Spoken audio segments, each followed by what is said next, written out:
qaybahan cusub ayaa isugu jira shaybaarka caafimaadka xoolaha iyo xafiisyo ay ku shaqayn doonaan hay'adaha la shaqeeya wasaaradda waxaana mashruucan fulinaya hay'adda Renova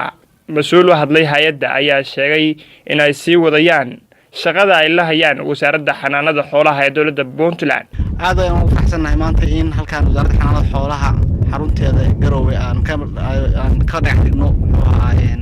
laboratory xoolaha cudurrada lagu baaro hadii alla yiraahdo shaqadan laboratory-ga waxa bixinay kaalmo kharash ku baxay iyo African Union-ka iyo EU-da waxa fulinaya wasaaradda xanaanada xoolaha iyo NGO la yiraahdo Renova wasiirka wasaaradda xanaanada xoolaha ee dawladda Puntland Cabdijamaal Cismaan Maxamed oo dhagax dhigay dhismahan cusub ayaa sheegay in ay wax badan ku kordhin doonaan wasaaradda dhismayaashani dhanka kale wasiirka ayaa u mahad celiyay hay'adda ku deeqday lacagta lagu dhisayo mashruucan aad bay sharaf noogu tahay maanta in halkan aan dhagax dhigno xafiiskii iyo storeyar iyo meeshii laabka wax lagu baari lahaa oo muhiim u ah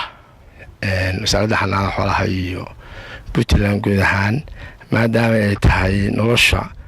rasmiga ah oo lagu nool yahay oo runtii dadka Soomaaliyeed ay ku xiran tahay dawladnimadooda iyo jiritaankooda ku xiran tahay xoolaha annagana aan mas'uul uga nahay inaan ka shaqeyno daweyntooda iyo suuqraadintooda iyo ilaalintooda guud ahaanba farxad bay noo tahay inaan meeshii lagu baari lahaa dhibaatooyinka cudurrada ah oo markaa jira oo la soo dirsa xoolaha in si fudud ay xarunta looga dhexli karo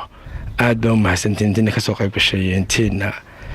ka soo shaqaysay oo anaga qayb ka nahay oo AU-da oo runtii hawl badan aan wada qabano ay qayb ka tahay iyo deeq-bixiyaasha oo noo fududeeyay runtii dhaqaalaha waxaas lagu qabanayo dhan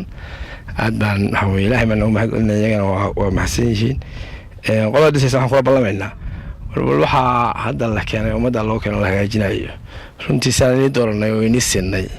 quruxdeeda iyo quality-giisa labadaba waxay ka hagaagsanaadeen wasaaradda xanaanada xoolaha ee dawladda Puntland ayaa wada qorshayaal ay ku tayeynayso shaqadeeda iyadoona xilligan ay badi deegaanada Puntland ka jiraan abaaro waxyeeleeyay caafimaadka xoolaha Subayr Habiil Saciid waa Bari TV